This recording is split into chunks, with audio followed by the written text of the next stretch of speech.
All right, well, now that we are a quorum of 7, I'll call the UD3 meeting of October 3rd to order. Seeing no members of the public, we have no public comment. Okay, we've got 2 sets of minutes dating back to the summer that we need to approve, and let's do them in one fell swoop if we can. Is anybody doing minutes right now? Or? Yeah. Yes. Somebody is, unless somebody wants to volunteer. I move that we approve both sets of minutes as presented. Second. Does anybody want to make any corrections? All those in favor of approving the minutes of June 7 and June 28, 2016, no corrections added, please say aye. Aye. Anybody opposed? And we have 1 abstention, Laura. All right. Well, Rick, had you not shown up, we couldn't have approved the bills, so now we can keep things running. Actually, I'm not sure how far back am I supposed to be reading these. Do we know what the last ones were? I don't remember. Because July 8th wasn't a meeting with the bills, right? May 10th. July 28th wasn't a meeting. Right, so These bills are. the last meeting was when I read the June 7th bills? Yeah. Yep. Yeah. We did bills on the 28th of July, right? No, No. that was June 7th, it looks like, was the last. The July Okay. 8th was a morning thing for the Abbey group. We didn't do bills then. Okay. So, okay, let me, June 7th. So let me have the second ones in June. I'll have these written in. Okay, June 7th, so we'll do the 20th, right?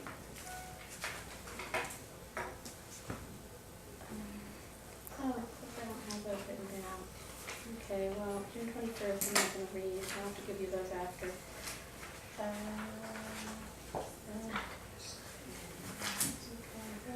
that's not good. All right, well, let's start with July 19th. and then Excellent. Let's go back and get those. July 19th, Steve and I did the bills. We have General Fund 2015-16 in the amount of $116,350.44. And from the General Fund 2016-17, $105,200.92. So then, that would be August. And first Tuesday in August was the 2nd. JP and I read bills, and there'd be General Fund, $924,477.20. Which brings up to the 16th of August. That'd be Steve and I. We had food service, $22,646.45, and from the general fund, $420,310.37. And that brings us into September. And actually, Steve and JP did bills, I wasn't available, and general fund in the amount of $691,212.12. Which was JP and I. UD3 bills, general fund, $1,600,639.12. And Getting bigger every week. that will bring us up to October, which we will be doing on Wednesday morning. So I will find those couple that I don't have written in my book. I apologize for that. And I would make a motion to approve the ones that I read. All right. So move. Second. Just let you know we're paying attention. We'll give Laura the second mark. We're just going to ignore it since you made the motion anyway. We're ignoring it. Okay, all those in favor of paying the director's orders as reported by Lorraine, please say aye. Aye. Anybody opposed? All right. We're cruising right along here. Okay, and so now we're going to move on to report of the superintendent's office. Today we have Caitlin Steele with us, who's going to talk to us about our e-reports. But I also wanted to welcome the rest of our administrators, Scott, Kristen, we haven't seen often because it's just starting. Bill and Kathy, and thank you all for being here. Before we get on to your report, does anybody have any questions about the principal's reports as submitted? I do. Going to the dual use boiler, does that allow us to just switch back and forth? Yes, As opposed to we have to pick one and go with it? yes. Okay. And what's the timeline of being hooked up? I think the middle of this year Okay, is. middle of the school is their year? estimate, I think it's, to me, I think when we first went into this, they thought it was gonna be more towards the beginning of the school year, and it's kept getting moved back. Okay. But I think it's in the middle of the year. But it sounds like the plan currently is to just use oil for this, Yeah, yeah, Until- right now. yeah. But- And is the plan not to, is it to take advantage of the gas island, or are we awaiting the full hookup of the full pipeline before? Yeah, I think that it hasn't gotten, we couldn't do it now if we Right. wanted to, the gas hasn't gotten here yet. Okay. All right. So if we're all set, Caitlin, the floor is yours. Great, thanks. I'm gonna come to the front so you're not looking back and forth between me and this screen. So I have to get everybody, I'm Caitlin Steele. I'm the new Director of Teaching and Learning as of July 1st. So pulling together an ends report when I was brand new to the job was an interesting exercise. So what I did, so for some perspective for you, is I looked at last year's report and I first tried to recreate it, tried to build forward a little bit on what had been produced for last year, and then tried to point a direction for myself and for us as a team to consider how we might use this data to understand better going forward how our schools and how our students are doing in UD3 and ultimately in ACSD. So I have now a much better sense of perspective about what data we're already collecting. I don't know it all. There are plenty of things that are being collected by guidance office, by schools that I didn't muckle onto for this report, but I have a better sense of where we are. And I've presented some next steps for what I'd like to do next with this kind of reporting. So first of all, there are 3 ends policies. The first one, ends policy 1, school district goals and objectives, uses the Union District 3 board in partnership with the community commits to providing that all students will be prepared to thrive in life, progress academically, intellectually, and personally, graduate prepared to succeed beyond secondary education, and possess the ability and inspiration necessary to contribute to society. And so we tackled that through a whole bunch of data, and it's historically been a little bit of a different set of data from each of the schools. We look at the middle school, the work habits honor roll. At both schools, we look at participation in electives, co-curriculars, clubs, and sports. At the high school, we've reported on discipline trends, and we've also reported there on GPAs, the continuums of support for students, and SAT and ACT scores. So you have all of the tables that and charts that I've produced based on what's been produced in the past. I don't think that we're getting at this number 4 with the data that we've presented, possess the ability and inspiration necessary to contribute to society. I think that that's a pretty big goal, and I'm not sure what data it takes to demonstrate that we're getting there if we are. So I'm going to be looking, going forward, about what other information can we be collecting to be looking at this element of this policy as well. So for ends policy 2, curiously, it's about the mission and it uses an outdated mission statement. It's not currently, the policy doesn't refer to the current ACSU mission, but it says the Union District 3 Board supports the mission statement of Addison Central Supervisory Union as adopted in 1995. But that's okay, the data is still relevant. Then it basically, I just took that statement and turned it into these bullet points. We'll educate all students to the highest standards of academic excellence. We'll provide each individual with the knowledge and skills necessary to become an independent learner, contributing member of the community and responsible citizen. Help students develop honesty, respect, self-reliance, perseverance, and responsibility, and be accountable to families and community for both educational results and fiscal responsibility. We've reported all sorts of proficiency data. At the middle school, and at the high school. And when we're able to, a lot of this is, social studies, world language, arts, health, and PE. Those are local assessments. We can't really compare ourselves to Vermont on those. But with ELA, math, and science, we do have statistics that allow us to compare ourselves to Vermont, and in some cases to the US. And when we are able to compare, we do quite well. So for instance, these are just a couple of snapshots from the report.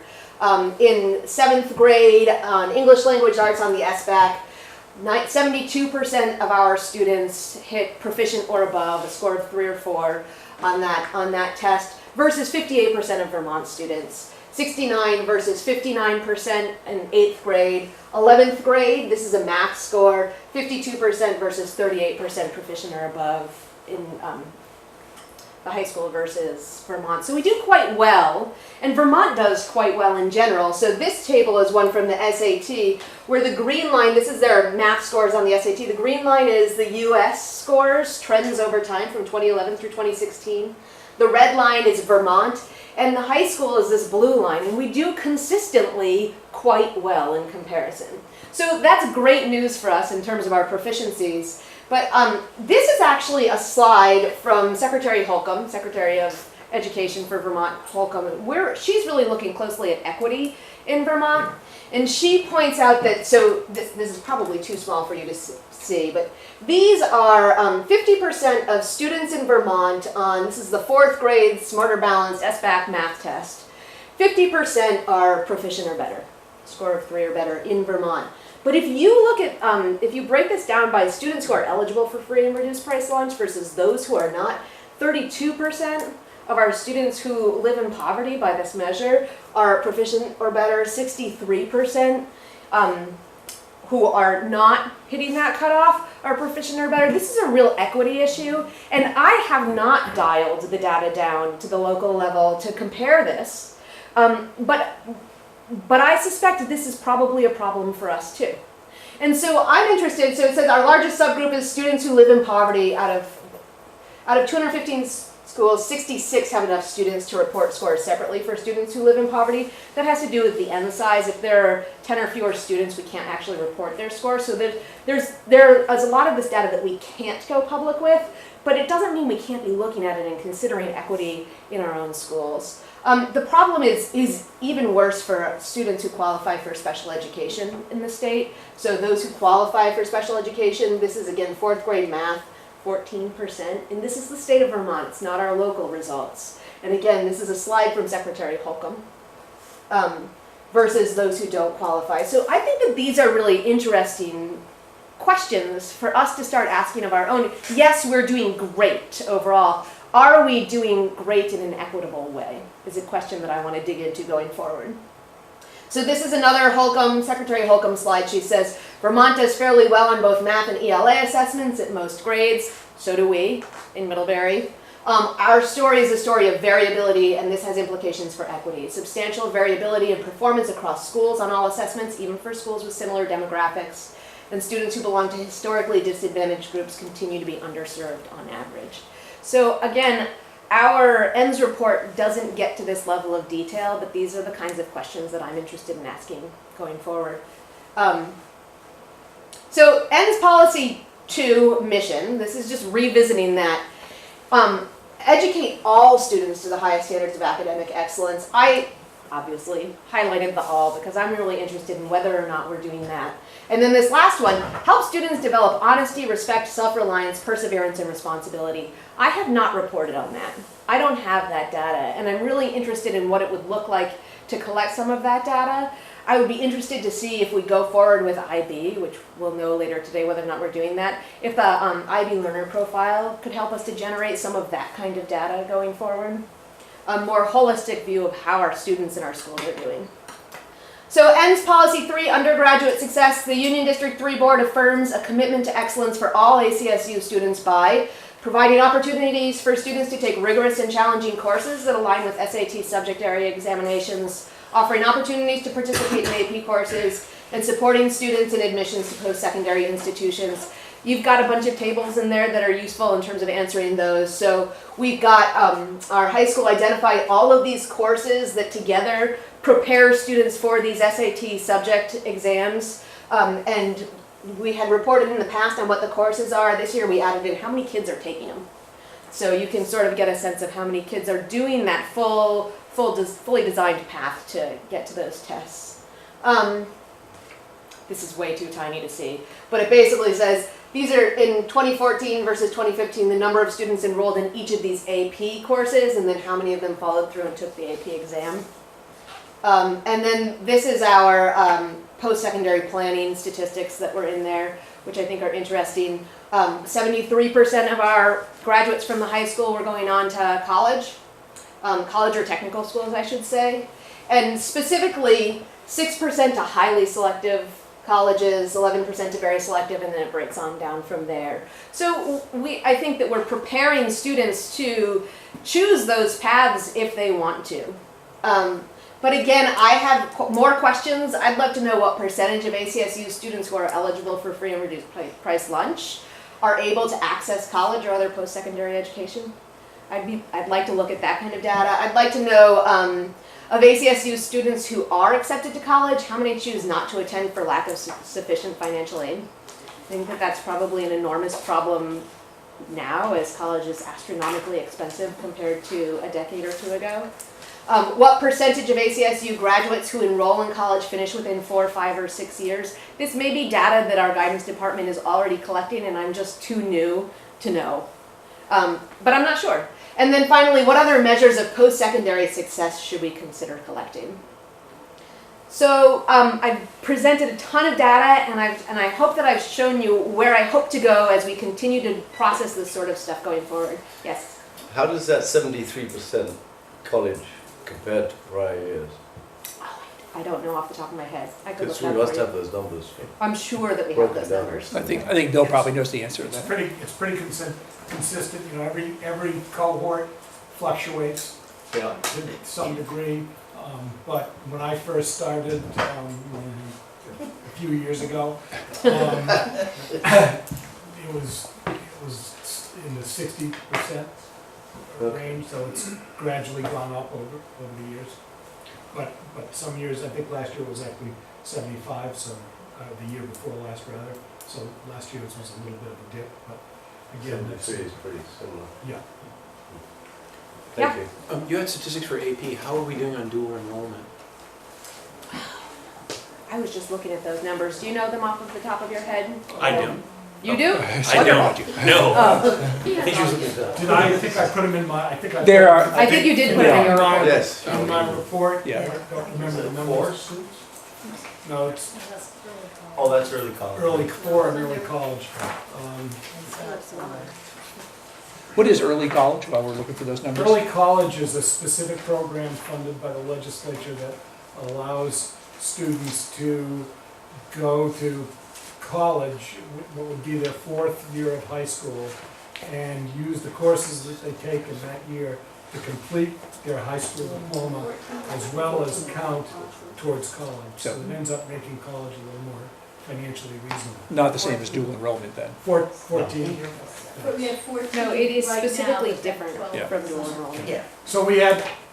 So students are eligible for dual enrollment at the end of their sophomore year, and so they can start in the summer. So they're telling me 14 currently enrolled, and we have 12 enrolled over the summer. So oftentimes in the summer, students can have a little more flexibility to, say, travel to UVM and take courses there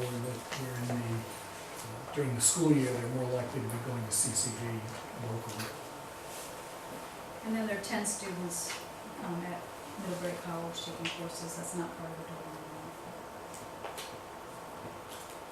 Has that arrangement changed at all over the years, or is it still, it's like, if there's room and the student is Middlebury recommended? College, Yeah. if there's room, there can only be so many of our students in one particular department. I think it's not to exceed 5. Don't they have a cutoff number for those things? And then it's a cutoff of about 12 for each semester. In regards to post-secondary preparedness in terms of hidden college, I think a measurement that would be nice to start to follow would be some kind of financial preparedness that we do in high school, so kids are making career choices and being able to choose some of their colleges as they move out. I don't think we do that great a job. So I don't know, maybe some sort of financial literacy class. Uh-huh. It's an interesting point, yeah. I'm sure guidance does this already, so maybe you have access to it, but FAFSA completion rates are pretty easy to get, and they're really helpful in thinking about where students are, at least on the path of thinking about financial aid. Are these being recorded in the minutes, these suggestions?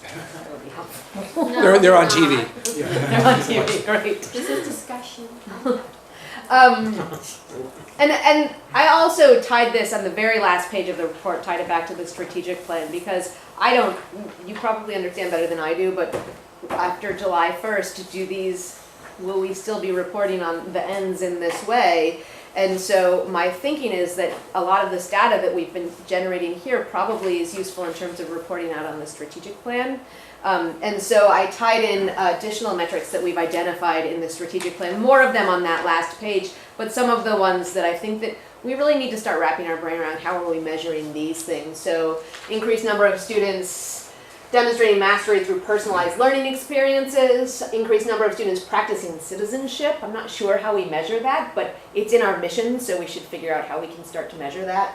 Increased number of students enrolling in world language courses, student sense of safety, agency, and connection, and increased equity of access across schools and classrooms. So these are metrics that we've identified as a district and as a community that we're interested in, and I think that it would create a more holistic picture of how our students in schools are doing if we started measuring this in line with some of our achievement data and participation data.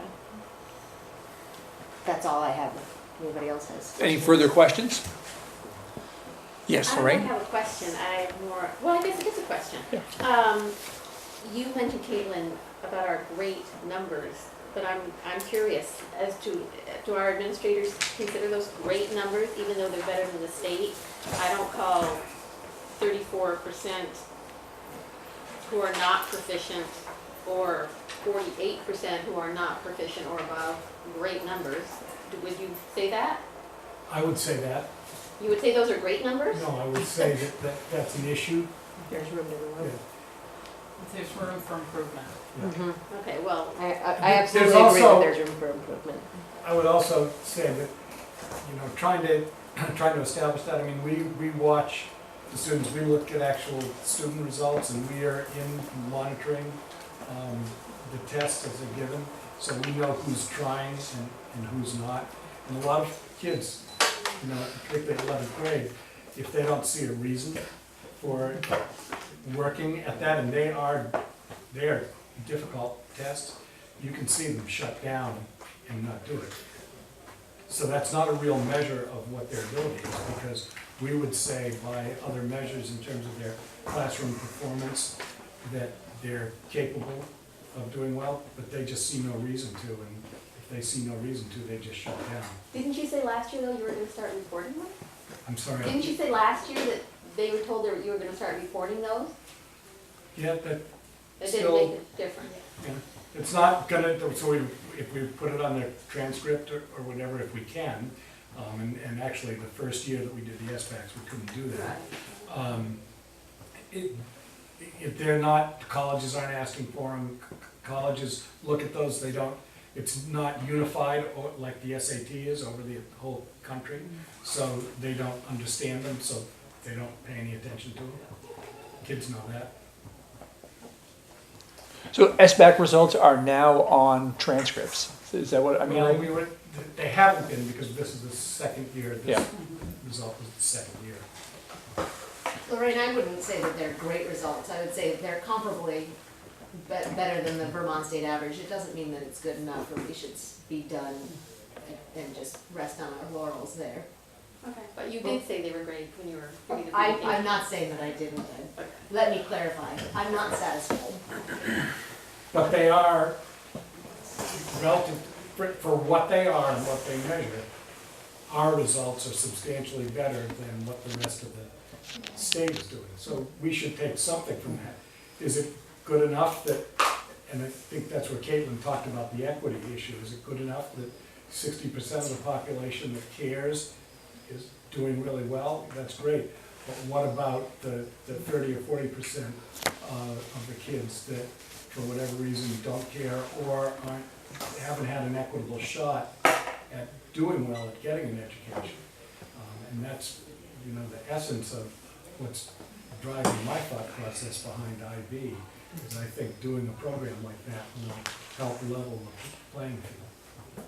And I can't emphasize that enough, that needs to happen in the district, because we do have two populations in our schools. Every administrator in this district will admit to that. And to the point of the SBACs, the test itself is somewhat problematic in the sense that it's only been around for 2 years. And the second problem with the SBACs is it is a standardized test, and it kind of is at loggerheads with what we're trying to do with IB. I mean, should we teach more to the test, or should we try to pursue this IB thing? So, I don't know, I think SBACs is more of an evil that we deal with rather than a goal to achieve. I suspect as we improve instruction, if we move forward with IB and improve our instruction through that path, our SPAC scores will likely go up as a side effect without teaching to the test. That's my best guess. And research shows that. But those numbers aren't that much different than the other standardized tests we've done in the past, right? Correct. We've never had, Right. They reflect, those tests, I believe, and whether it's the SBAC or the kneecap, really reflect our population in terms of who wants to do well versus. Laura? You were just saying that the IB, you feel will level the playing field a little bit more.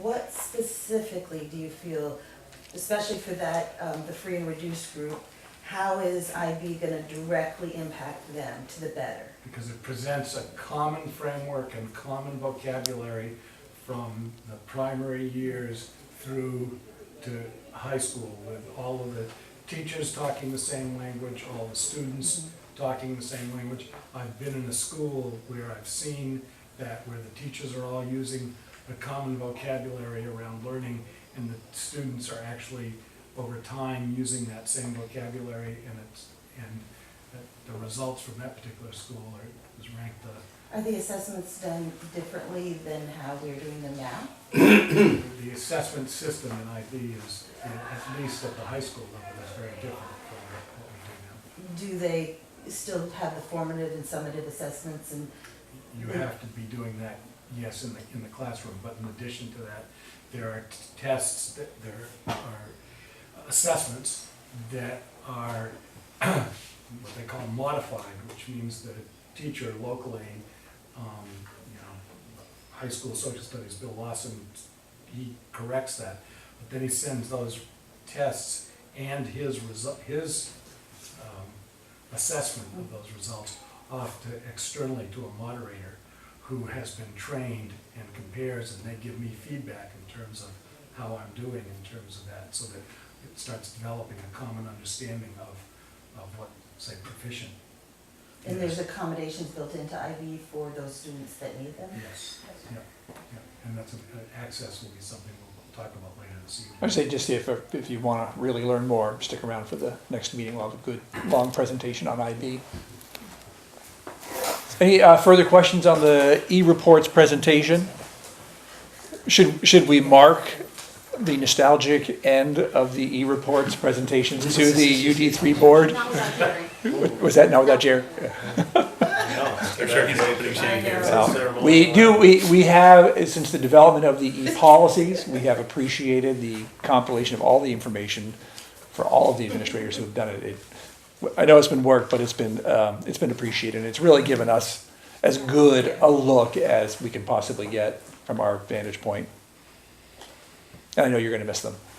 It's a lot better than it used to be. All right, so folks, we're going to move on to reports of the board.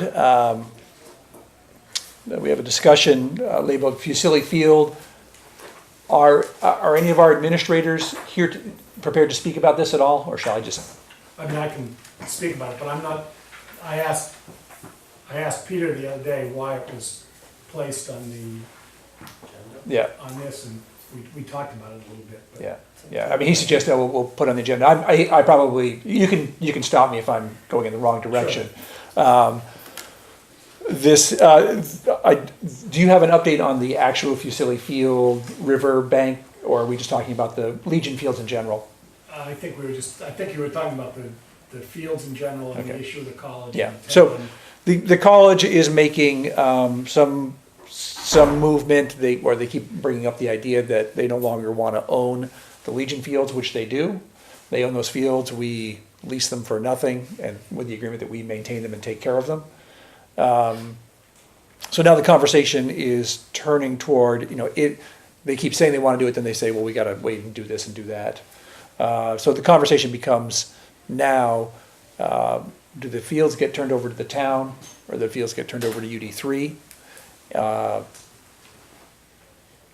There are some feeling that it really should be UD3 in the sense that we already own the parking lot and the Little League field. We've made all of the financial investments in all of these fields, especially Fusilli Field, but we maintain them.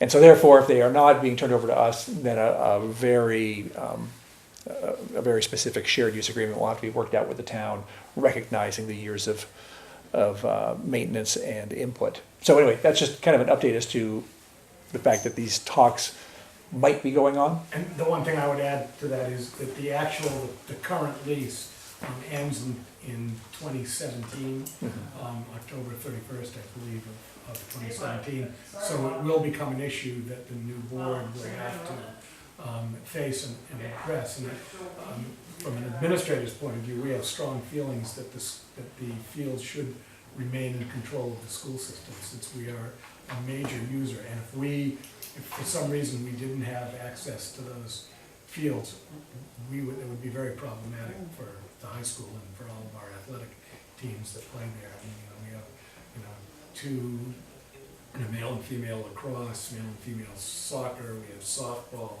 there, they're practice fields, so they get extensive use. And I know that your new business manager, Josh, is doing a cost analysis at present of how much money we've put into them in the past in terms of creating the Fusilli Field, and then how much we're investing in those fields annually, and it's pretty substantial.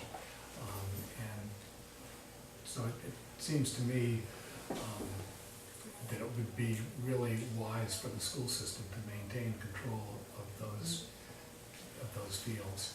And I think in the past there may have been some issues with the town in terms of recreation department and sharing and using facilities, but I think in more recent history, we have an excellent track record of communicating and getting along with the rec department in terms of sharing things. A lot of that because of the new siting of the rec building, and there's a lot of joint activity going on. So I think that there's probably been an opening of trust and good collaboration. So I think we can work with them in terms of trying to meet their needs. It's somewhat, to me, the question is why would the town even want to take control of it unless they're going to take care of it? I'm sure they'd much prefer that we take care of it. And I don't think they necessarily know what we put into it on an annual basis. Right. I think if they heard that figure, they'd probably be surprised. Yeah. So is this something that's going to be pursued by UD3 facility or ACSD facility? I think that the avenue is probably going to be UD3. And it would be nice if it can be an agreement that's worked out before the transition, the full transition, and therefore the new board would just adopt it. But the college keeps sort of saying they want to do this, and then they have other things on their plate that are more important to them. So, not surprising. Okay, we took some action in the summer concerning VHI and a proxy vote. We need to, there's been a change in the sense that we gave the proxy to Peter Burrows. He's not going to be attending the meeting, so we need to change who the proxy goes to. Have I explained this correctly, Rick? UD3 is not approved, it's not appointed a proxy yet, so Oh, we're starting okay. fresh. Oh, all right, so I get all the boards mixed up. I can move it and we Okay. can discuss it if you like. I would move that the UD3 board approves the appointment of Vicki Wells as our proxy for the annual meeting of VHI, the Vermont Educational Healthcare Initiative, and that we instruct her to vote in the affirmative for the 2 bylaw changes that are being proposed, and to vote for re-election of Tracy Rend, who's the current chairman of that board. Could you repeat what those bylaw changes are? Sure. I'll paraphrase and then give you specific language as soon as I pull it up here. Mark, who seconded that? Yep, Mark second. I'll write it down for you. So the terrific. The first bylaw is, modification is to change the nature of the terms of the directors. There are 5 directors on the board, from variable terms, which run from 1 to 6 years currently, to all of them being 3-year terms. I'm not sure where that proposal came from, but I believe the board itself. The second proposal is a result of 150 petitions from members of VHI to change the structure of the board. Currently, there are 3 members of management, so to speak. Currently, it's a board member, a superintendent, and a business manager, and 2 representatives from Vermont NEA that serve on the board. There's a strong feeling that the VSBA, as our representative and advocate, should have a role in that board. And the second bylaw proposal is to modify the structure so that there's 1 Vermont NEA representative and 1 VSBA representative, in addition to the 3 other representatives on that board.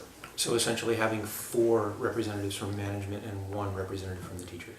Well, not necessarily. The 3 other positions can all be board members, and as you're aware, board members can be sympathetic to either side of that negotiable.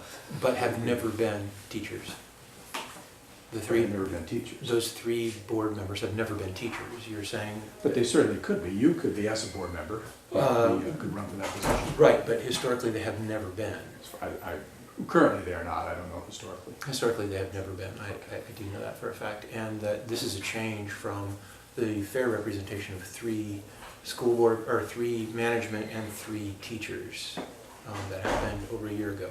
So now it's going from 3-3 to 3-2, now to 4-1, is what the essential effect of this bylaw is.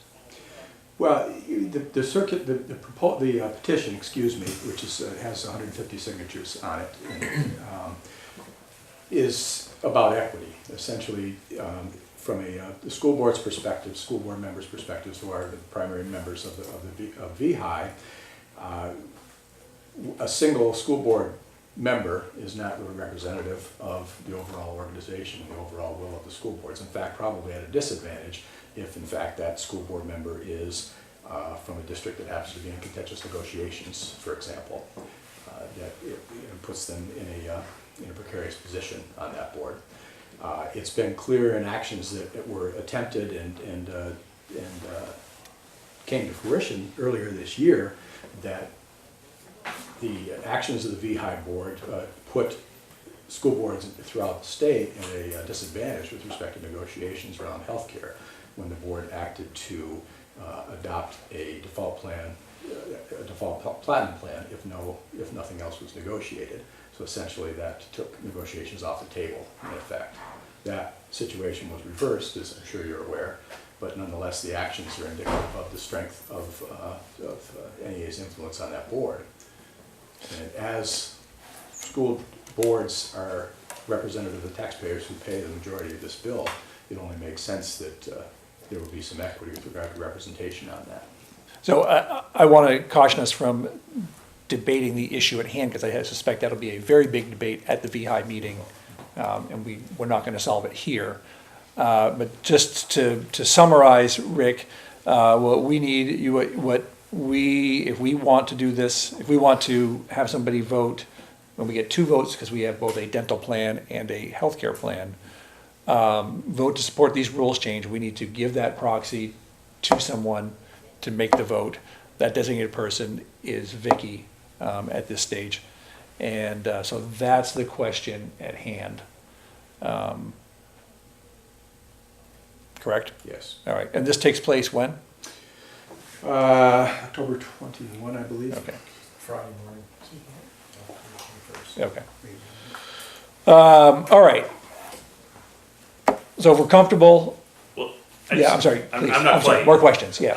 And well, can I just ask a question? I'm getting all confused. We have discussed this issue, yes or no, at this board? Like, with the petition? This was the July 28th Yeah, this meeting. was the morning meeting, wasn't it? Well, I wasn't there. Okay, Right. okay.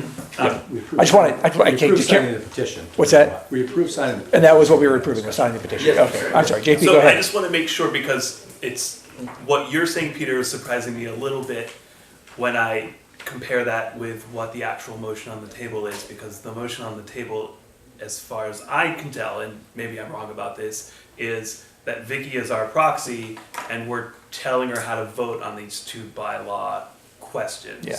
So really, we are I think, so. taking a position We are on taking that the position. board representation. Yes. Right? Yes, Okay. I think that's fair to Just wanted say. make sure. Yeah, That's what I was gonna say. okay, thank you, JP, for clearing that up. So I think it is fair Yes, to have that conversation. Thank you, Steve. Thank you. Yeah. And thank you, Rick, for yeah, yeah. delving into it as well.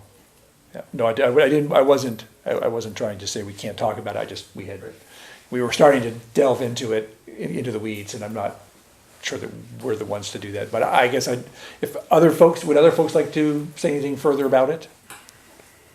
Lorraine? Well, I just had a question. You mentioned that there were 3.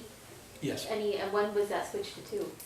When I don't remember what the federal law that was passed that said that it had to be convened by through the municipalities. You may remember the language. It was about 3 years ago, and they changed the composition last year to 3 to 2. It was 3 representatives from school boards, 3 representatives from, 3 representatives from the NEA, 3 representatives from the school board. It had been that way since the inception of VHI. With the change in the federal law, it said it had to be constituted with a majority of school board representation. So they had to change it to 3 to 2. And so I'm curious as to why we need to further unbalance the board, and if we want VHI representation, or if we want representation for the school boards on that, why not replace one of the 3 directors that are already members of the school board with a representative of the blanket organization? I don't understand why we have to bring this up as a contentious issue in what is already going to be contentious negotiations across the state. It seems to be, I don't know, it seems to me to be antagonizing labor by doing this. So the current board is 3, 2 NEA reps. yes, Does that mean teachers, or we'll just call it NEA reps? NEA reps. Yep. Then a business manager, Mhm. a superintendent, Mhm. and a board member. Mhm. And so it's a 6-member board. 5-member. Okay. Can I ask another question? Yeah. I'm curious I'm curious as to why a superintendent or business manager would have not supported the board. That decision was turned over and it did go the other direction after outcry from many board members. But I'm curious as to why that would have been an issue. It's a good question, and it's one that resulted in this petition being circulated. There's concern about undoing things on the board, I believe. And why, and do you know why there's a superintendent and a business manager as opposed to, say, 2 board members and a business manager? Or? I can only speculate, and I will do that if you wish. Well, no, I mean, it just seems like with 2 NEA members, it seems like we might want 2 board, opposed to a board member and Well, the concern over having board members as individuals on this is that they're not representing the entirety of school boards, and that's the VSBA's role. They're an advocacy group that works on our behalf, as the Vermont NEA does for the teachers unions, or for the teachers associations. So individual school board members are not necessarily the strongest, are not in a position to be a strong advocate in this board. As opposed to a superintendent or a business manager? as opposed to the VSBA, a representative of our association. So Lorraine, the Vermont NEA representatives are not rank and file teachers. They are, I think it's Martha Allen and Joel Cook, Yeah, were top two. we're top two, so the executive director and the president of Vermont NEA. They're not classroom teachers. And so the board is at a disadvantage because when a board member is facing them, they are professionals. So that's what they do, is do negotiations. When an individual board member, like Rick said, it could be one of us, technically. And they're volunteers, they're appointed, this is not professional negotiators or things like that. And so to have a superintendent or a business manager whose job it is to be management, that would put them at par with the NEA representatives. Gotcha. Which I think is a fair characterization of why that would be the case. So. So when you said it could be anybody from the NEA, it's really not anybody? No, it's not anybody. It's- Right. Okay. Thank you. All right, well, let's move to a vote. All those in favor of the motion which names Vicki Wells as the proxy voter for our 2 votes and directs her to vote for the rules changes, please say aye. Aye. Those opposed, say nay. Nay. All right, the ayes have it. And that motion carries forward. All right, well, let's see how we're doing on time. Well, we'll make it real quick here. FY16 budget summary. I'm not sure that anybody here is prepared to talk about that, but were there questions? We got a report from Josh. Rick, did you have a chance to look it over? I'm sorry, I didn't spend. Okay. So there being no discussion on that at the moment, we'll move on. And I asked Peter to put on the next agenda item, which is to talk a little bit about the Hannaford Career Center Board. It may be more of a discussion for the new board. Mark and Laura are our 2 reps from the UD3 board to the Hannaford Career Center Board. Their terms are up in March. And by virtue of the fact that you basically aren't on the new board, you will not be reappointed to those spots. So perhaps this is more of a discussion left in the hands of the school district board. And it's sort of for the UD3, it's the 2 of you plus Michael Giorgio. Correct. He's the ACSD at large. Yeah. Okay. But his term does not come up in March, so we just appointed him That's right. last fall. So Great. he's still good for one. All right. All right. Could- Yes, please. Could I ask the representatives, has there been any discussion? I saw that Lynn Cole was retiring. Right. Is that something that you guys have brought up yet or talked about? We talked about it at our last meeting. A search committee will be formed, and it hasn't been formed yet. Okay. We just, Yeah, there would seem to be a bit of an imperative for you guys to get that done before everybody loses their There's seats. a lot of moving gears right now. Okay. Yeah. Is there any discussion about an alternative to appointing a superintendent? There will be, and that'll be separate from the hiring committee. Hiring committee is gonna go through its due diligence and get probably started in December. Yeah. We'll be ready to start in December. We'll start before that. there's a lot of discussion still to be had. All right, any other business? Our next meeting date has yet to be set. However, unless there is something compelling, we probably will make it the 3rd Tuesday in November. Basically because somebody has asked to be on the agenda for that meeting. That's not Thanksgiving week, is No, that's What's the that? 22nd. It's the week before. Week isn't it? before should be, yeah. But anyway, I guess I would just say, stay tuned, and we'll try to get that nailed down. Any other business to come before the board? If not, we can adjourn, and I would welcome all of you, encourage all of you to attend the next presentation on IB. Second. 15th is the date you're looking for. 15th is when we would be meeting? Yeah. Third Wednesday. Yeah. Or Yeah. The Tuesday third. or Wednesday. Yeah, Tuesday. 15 or Tuesday. 16. The 22nd is Thanksgiving week. All right, Fourth of- all right, well, stay tuned. That date actually doesn't necessarily mesh with the person who was looking to be on the agenda.